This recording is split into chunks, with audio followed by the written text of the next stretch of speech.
Big boss topic మీద ఒక ఆర్జేగా, ఒక యాంకర్గా, ఒక హోస్ట్గా, అంటే RJ is complete different, host is complete different, ఒక వీజేగా ఎలా చెప్తావు? ఆర్జే మానసి కొన్ని సంవత్సరాలు అయింది కాబట్టి ఇప్పుడు అడుగుతున్నాను నేను. గుర్తుందా లేదా అంటే రూట్స్ మర్చిపోకూడదు. రూట్స్ మర్చిపోము. Once an RJ always an RJ. ఇప్పటికీ నా పేరులో ఆర్జే కాదు. కానీ ఇప్పుడు ఆర్జే కెరీర్ ఎలా ఉంది ఇప్పుడున్న వాళ్ళకి? ఇప్పుడున్న వాళ్ళకి చేస్తున్నారు, ఎఫ్ఎంస్ స్టిల్ నడుస్తున్నాయి, వాటికి యాడ్స్ బట్ వస్తున్నాయి, ఎఫ్ఎంస్ రెవెన్యూ చూస్తున్నారు అంటే వింటున్నారా స్టిల్ జనాలు? నేనైతే వినట్లేదు. నువ్వు వింటున్నావా? నేను వినట్లేదు. మీరు వింటున్నారా? కింద కమెంట్ చేయండి.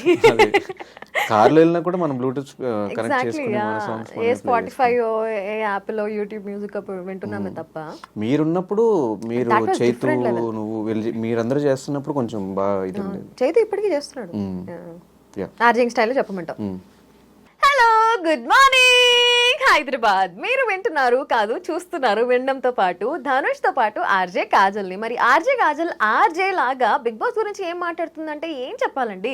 బిగ్ బాస్ అయితే ఒక మంచి షో, నాకు చిన్నప్పటి నుంచి బాగా ఇష్టమైన షో. హిందీలో చూశాను, తమిళ, కన్నడ, ఈ అదర్ లాంగ్వేజెస్ నేనైతే చూడలేదు. కానీ అందరూ అలా అనుకుంటున్నారు. బట్ అలా అనుకోవడంలో తప్పు కూడా లేదు. ఎందుకంటే నేను ఆడిన విధానం చూసి అందరూ స్ట్రాటజీ క్వీన్ అని పేరు పెట్టేశారు. అండ్ ఆ పేర్లలో నాకు నెగిటివిటీ వచ్చిందా, పాజిటివిటీ వచ్చిందా అంటే నేనైతే ఏం చెప్పను. ఎందుకంటే ఎండ్ ఆఫ్ ద డే నాకు పాపులారిటీ అయితే వచ్చింది కదా. ఇంకా ఆర్జేయింగ్ గురించి, ఇంకా ఆర్జే స్టైల్లో బిగ్ బాస్ గురించి చెప్పాలంటే నాకు ఇంకేం చెప్పాలో అర్థం కావట్లేదు. కాబట్టి ఇక్కడ ఆపేద్దాం అనుకుంటున్నాను. సో రావట్లేదు. ఓకే, సో ఇప్పుడు ఒక 3 ఫ్రెండ్స్, వీళ్ళు నా లైఫ్లో ఒక బెస్ట్ ఫ్రెండ్స్ అనుకునే వాళ్ళు ఎవరున్నారు? బిగ్ బాస్ వాళ్ళైనా బయట వాళ్ళు? బిగ్ బాస్ వాళ్ళే. ఫస్ట్ కమ్స్ మా చిన్నక్క. చిన్నప్పటి నుంచి నా బెస్ట్ ఫ్రెండ్ మా అక్క. So she is my first best friend.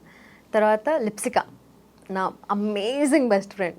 తర్వాత సిరి, ఆ తర్వాత హమీదా, ఇంకా ఎవరున్నారు, నీరజ. ఈ ముగ్గురులో కూడా మానస్, సన్నీ ఇద్దరు లేరు. మానస్, సన్నీ బిగ్ బాస్ లో ఫ్రెండ్స్ వాళ్ళు. ఇప్పుడు బయట టచ్ లో ఉంటే, నువ్వు ఎవ్రీడే టచ్ లో ఉండి every day to day life లో ఏం జరుగుతుందో చెప్పుకునే వాళ్ళే కదా బెస్ట్ ఫ్రెండ్. నువ్వు గంటలు ఇప్పుడు నా కాల్ లిస్ట్ చూడు, సిరి ఉంటుంది, హమీదా ఉంటుంది, పక్క లిప్సిక ఉంటుంది. వీళ్ళు ముగ్గురు పక్కా ఉంటారు. ఇంకేం చెప్పాలి నేను? ఎవ్రీడే మాట్లాడితేనే కదా. సో నెక్స్ట్ ప్రాజెక్ట్స్ ఏంటి, నెక్స్ట్ ప్లాన్స్ ఏంటి? ఒక్కటే అడగ, నేను చెప్పను బ్రదర్. ఎందుకు చెప్పుకుంటావు బ్రదర్? కమింగ్ అప్ కాజల్ ఇంకెలా చూడొచ్చు అని ఇన్ని చెప్పాను కదా. సో మూవీస్ లో ఇంకా యాక్టింగ్ కెరియర్ ఇంకా కొంచెం డెవలప్ చేసుకోవాలనుకుంటున్నాను. I see my future there. So ఇంకా యాక్టింగ్ బాగా చేయాలి, యాక్టింగ్ ప్రాజెక్ట్ సంపాదించాలి అనుకుంటున్నాను. ఎవరు favourite actor? Junior NTR, Allu Arjun, Ram Charan. Okay, interviews చేస్తున్నావు కాబట్టి ఎవరు బెస్ట్ గెస్ట్ నువ్వు చేసిన? Aishwarya Rai. Oh my God, she is so sweet.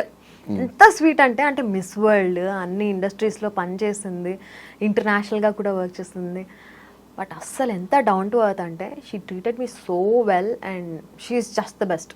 Aishwarya Rai ఎప్పటికీ మర్చిపోలేను. సో బెస్ట్ ఫీల్డ్ ఏంటి?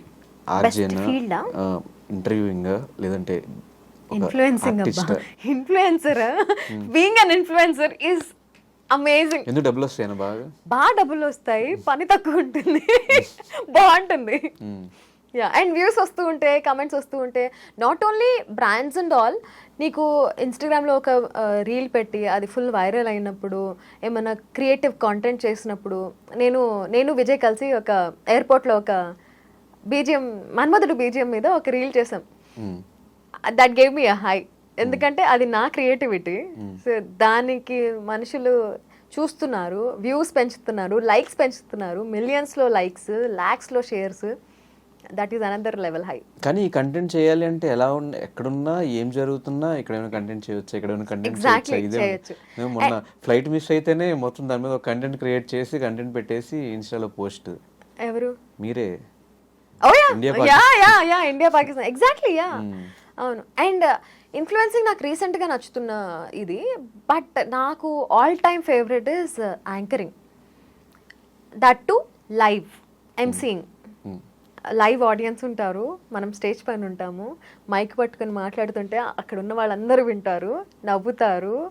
అండ్ అక్కడి నుంచి వాళ్ళని మనం స్టేజ్ మీదకి పిలవడం ఆర్ మనం స్టేజ్ దిగి అక్కడికి వెళ్ళడం, మైక్ పట్టుకుని మాట్లాడడం, దట్ ఈస్ అంటే లైవ్ చూడొచ్చు ఆడియన్స్ని.